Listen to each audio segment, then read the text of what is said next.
Action Got 'em. Comics 1057, Philip Kennedy Johnson writing with Rafa Sandoval on the art.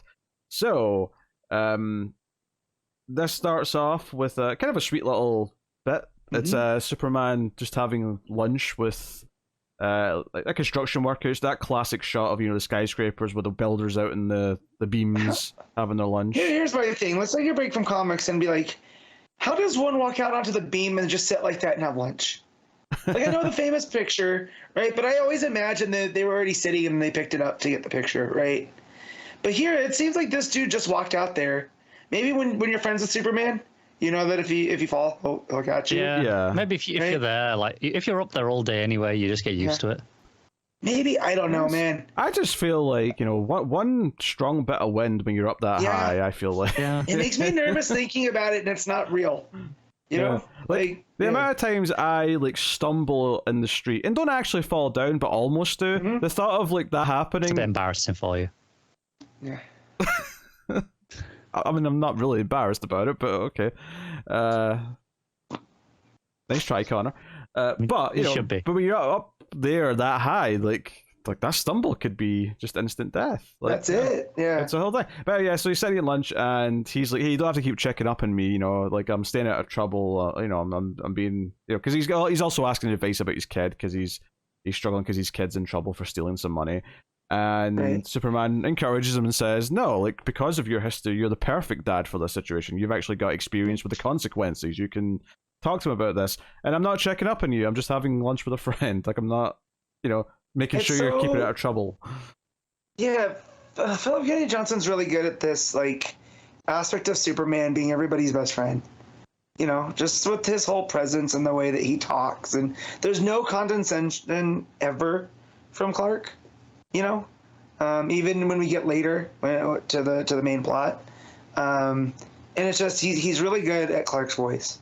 Yeah, this is a very strong conceptual issue because this is just a little intro. Lois sort of yells for him, and she's very upset and angry.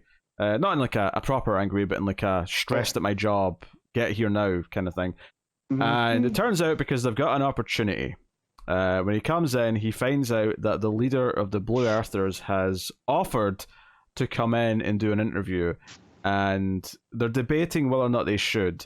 But Lois's ultimate argument is that, well, if we say no because we don't want to give them a platform, then some other paper or TV channel will do it and they'll just softball them. At least if we do it, we can try and keep some journalistic integrity and ask the hard questions. But they specifically said they want this interview to be with Clark Kent, which immediately is, raises an eyebrow. Yeah. Okay, what do they know? Yeah. So they don't seem to question that. Lois and Clark don't seem to question that. No. But certainly as the interview goes on, and this young, basically teenage girl comes in for the interview, and the fact that there's what looks like some kryptonite on her bracelet was making me think, okay, that Clark is Superman somehow. There's knowledge here. But most of this issue is this interview, and my favorite thing about it is this running thing as the interview is going on, where Clark in his narration, he doesn't say anything else in his narration for this entire scene pretty much, except just the word lie whenever she lies, which is basically everything she says. Yeah. Yeah, and you guys, because he's checking her vitals, doing the human lie detector, Kryptonian lie detector thing. You've got the thing in the art where there's these strips going across her face and chest, and you can see the X-ray vision in these strips, so you can see her heart beating, and you can see her pulse skull and the pulse. It's great. It's really good stuff. The art here is really solid. Sandoval has always been a solid kind of house style kind of guy. But I think this is branching out a little here. He's really heavy. I don't know if it's just whoever's doing the inks. Maybe it's Sandoval doing those as well. I haven't checked. It is, yeah. It's really heavy inks compared to what I usually associate with him, which makes it feel considerably, darker and a little bit different than his stuff used to, with less house style. I think fits the tone because we're dealing with this hate group, and we're trying to basically have a serious debate. And this girl has all the right answers. She lies about not knowing the people who tried to bomb the steelworks building, not knowing who's been looting and rioting and all these things. The art's almost a little Perkins-esque. A little bit, yeah. Yeah, I mean, it looks. I can tell it's different, but yeah, I can see what you're saying. It's leaning more towards that than his usual house style. Yeah, and that might just be because of the heavy inks too, adding those shadows that Perkins plays with. Yeah. Yeah. So. Yeah. So basically, she's trying to spin this idea that aliens are a threat, and even tries to spin when Clark sort of asks about some innocent aliens have been murdered. She tries to spin that. Does it count as murder if it's not a human? And I'm like, well, ma'am, you can murder an animal, so yes, it does count as murder. So she's murder. Presumably her argument is legally, right? Legally, is it murder? Because murder is one human killing another, right? It's presumably. So her argument is the charge should read animal cruelty. Is that what you're saying? Well, basically, yeah, because what they're saying, what she's saying is she's dehumanizing these people, and this is what happens when one group creates a concept of the other, and that they're not the same as you. We're going to take everything that's away. So, she says here, murder of world refugees, murder is something human beings do to one another, right? And let's say an intelligent alien life form crashes into my home, something monstrous with no vital signs we know how to measure. If I destroy it, is that murder? And Clark is like, yeah, no, it is. Yes, 100%. It's just this whole thing that propaganda, right? She's just spewing all this stuff, and she knows it's not true, and Clark knows it's not true, but the people that are going to be listening to this, right? She's making an argument, and some dumb person might be like, oh yeah, no, I can kill aliens because they're not people. It doesn't count. It's dehumanizing what they're seeing as the enemy, and making people okay with, even if they don't get involved themselves, making them okay with not raising a fuss. And they're desensitizing people to this too, right? Because they're Superman stands for compassion towards others, right? That's what all of Warworld was. And now if you break that down, and you don't have to have compassion for these world refugees because they are the quote-unquote other, her job's already done. Yeah. In the minds of certain people. She even brings up Superman at one point, and obviously it's interesting. I think the art does a good job of playing with Clark's reaction to those statements. Yeah, because he looks nonplussed. He just the entire time he plays it just dead stare ahead. Mm-hmm. Just keep it cool, keep it professional. Yeah. And in the other room, you've got Lois being like, "This was a mistake. What the hell?" Yeah. Well, I think that's what makes that look is that we can project our emotions onto Clark here, right? Because when it cuts back to Lois talking about it's made a mistake, I'm looking at him. It's not just a dead stare. It's he's disapproving, Yeah. But that's just because I'm projecting. What I think Superman feels into this. Right, so I think that's really, really good work on both Philip Kennedy Johnson and Sandoval. But it also adds to that idea of I think she knows who he is, because I think she's prodding him intentionally with those questions or those statements, I should say. Even when she comes you always seem to know when people are lying, you're really good at reading people. There's just these little bits that are yeah. So this is most of the issue, and honestly, I think it's quite right that it takes up a whole issue. I think this feels like a big deal that we meet this character who's behind this group, and we treat it with this severity. There is a bit of action at the end with our assistant. Basically, even before it gets that, before she leaves, she says, "Oh, this world is my home too," and he looks around and does the lie detector thing, and it doesn't say lie, but the heart rate, or that it's been monitoring before, it's really going, which. So I'm assuming that was a lie. He doesn't say it, but the visuals seem in line with that. Then when we see what her assistant's doing. Yeah, I was going to say, I think the previous entire scene has trained us to basically read that final moment where he's detecting her without giving us the narration. I think that's kind of the... But I think by not giving us it does leave a little bit of wiggle room to sort of interpret exactly what it's saying. But I would also agree it feels like she's lying, but maybe it's more she's telling the truth, but there's a caveat to it. Or then it does spin that maybe he's not reading her right at all. And if that is true, what else, was not a lie that she did say. Right. I was gonna say, so when her bodyguard comes in and attacks Clark, right? It's all kind of the swirl. It's almost Magic-esque. So when she says this is her world, maybe maybe not this dimension. Maybe Earth is hers, but maybe she's from elsewhere, right? Could be. So because it doesn't strike me as science or anything, because by the end of the fight, this guy's taken on Superman's form. Yeah, So this is not your usual kryptonite, because obviously it has the green glow effect, but this is not just a standard kryptonite. Yeah, thing. basically he throws Clark out the window. Clark lands on the ground, and he says, "You're feeling weak, aren't you?" So it definitely implies that Clark's maybe not got all of his powers right now, or is diminished. And this guy then looks like Superman, but with green glowing eyes, and that's the cliffhanger. Yeah. So because he says, "This is your fault. We might never have come here if not for you and your meddling." yeah, Right. So there's some stuff going on here. Says, "Oh, you're going to show what happens when you put your faith in a monster." It's clear he's not here to kill Clark right now. It's to ruin Superman's reputation. Yeah, he's going to ruin go, his image. He's going to go do a bunch of bad things, looking like Superman to make people not trust them. Yeah.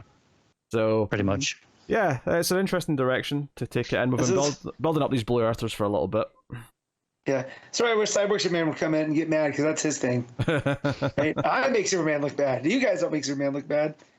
Yeah, it'll be very interesting to maybe see like the public opinion of like the people arguing on his defense, saying no, there's something wrong. That couldn't have been him, or maybe it's so severe whatever he does that it does start to convince people who would normally stick up for Superman. And be curious to see how much of an effect this has going forward. Could really put to test all the trust that Superman's built over his years.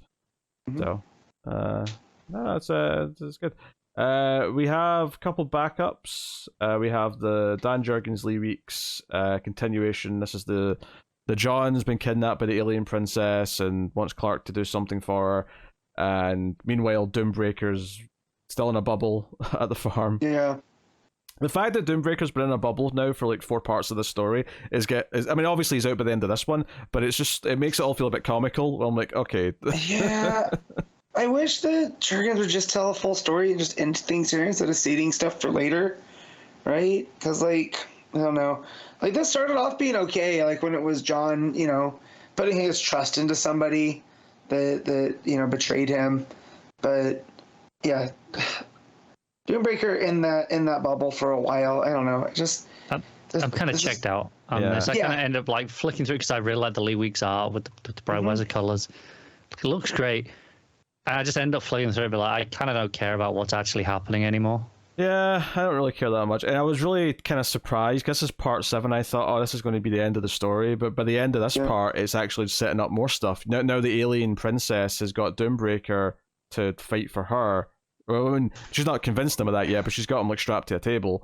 And that she has someone she's clearly working with, because her parents are like, she couldn't have done this by herself. And then that's where Doombreaker gets transported into her ship. So they're setting up like another villain who's like, so probably someone we're going to know when it turns out who it is.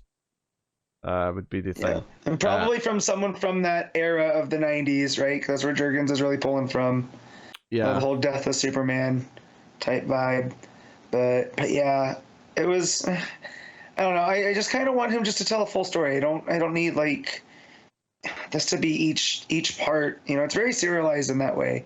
Normally I don't mind, but like, it's John in that cell has also seemed to last a while.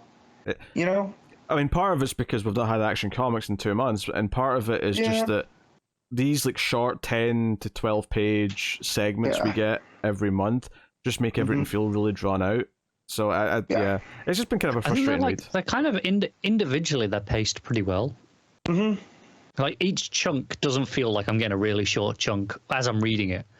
Yeah, but I think it's paced fine as a backup. It's just collectively as a whole, it feels a little bit slow. Yeah. So, and I've been feeling that. So there's a new backup at the end, which I did not read for 2 reasons. First of all, the first panel was a huge speech bubble saying Connor, which I was like, oh god, no.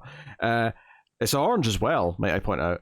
And then secondly, I took one look at Superboy's haircut and went, you know what, I can't do this. I'm good. I read it just because I'd seen some spoilers on Twitter about this and I wanted to see the context for myself. Oh, is it just the spoilers? I mean, I don't think so. I mean, spoilers in the sense of it's Connor and his relationship with McGann, which is so it's canonized that relationship from Young Justice for the first time. All right. Which is cool. Comics. Like, look, I like Connor Kent. There's a whole bit on the show back at the For beginning. years. Yes, right. I like a very specific version of Connor Kent. This whiny, I don't know who I am. It was something that I got past in Infinite Crisis, right? Yeah. And he knew who he was. Them backpedaling there, he started to become one of my least favorite members of the Super Family. Like, Power Girl is already pushed past. It's juicy. It's so juicy. Emo Connor is not for me. I like self-doubt Connor would be fine. But him just being like, I don't know who I am. I always have to be something to everybody else, and I'm tired of being in Superman's shadow.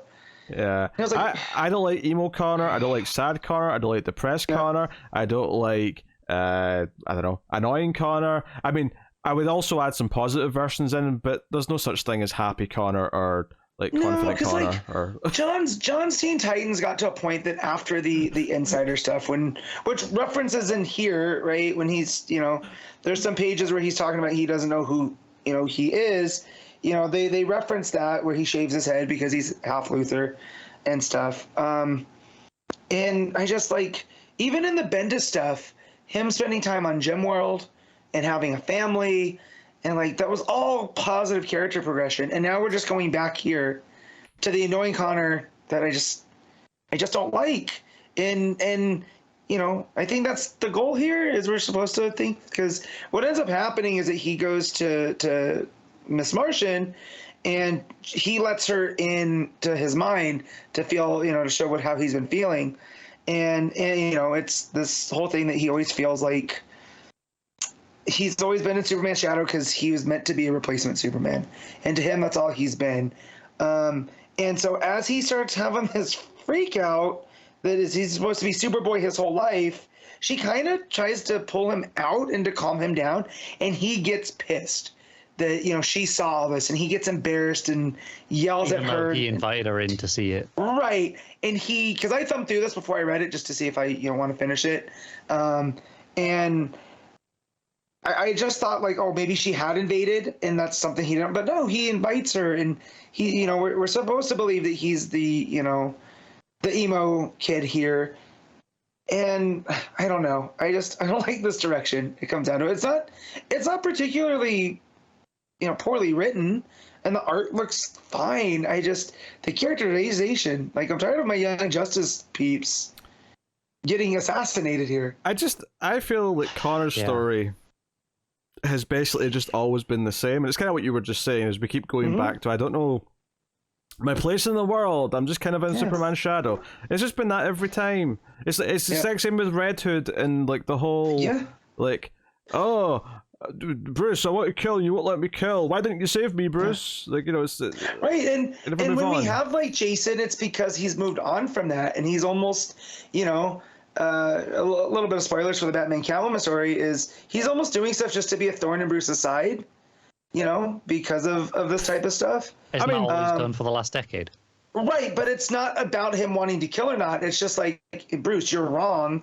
Listen to Selena this time. She kind of has stuff figured out, but if you're not going to listen, I'm not going to be on your side. Having read absolutely none of it, I'm willing to bet Selena does not have stuff figured out.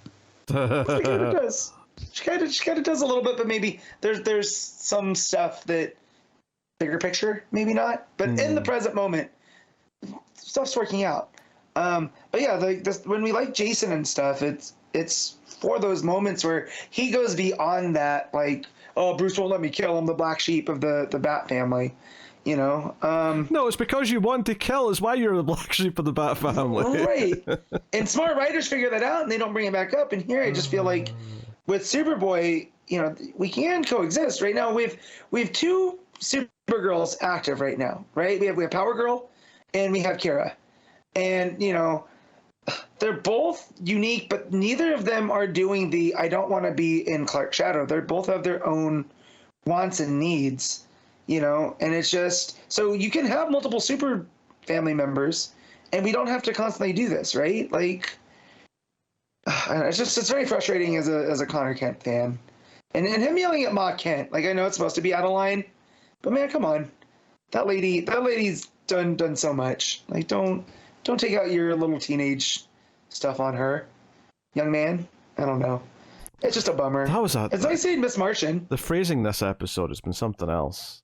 Yeah. Don't take out your little teenage thing on Ma Kent. Yeah, his little teenage rage.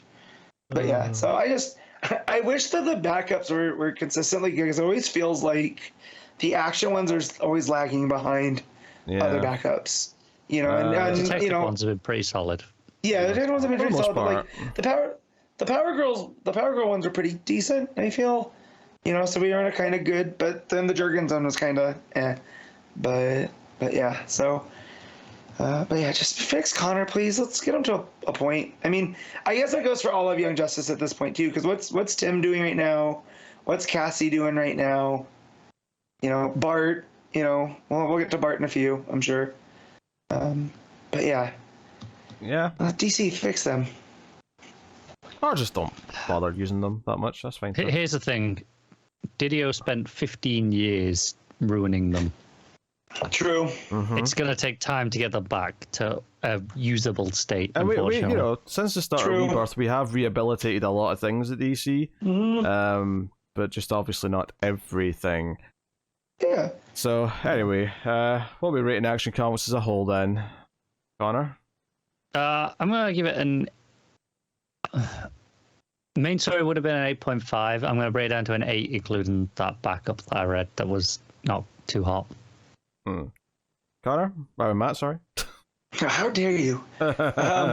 So I'm gonna weigh just because of the Connor stuff down at the bottom. Really upset me.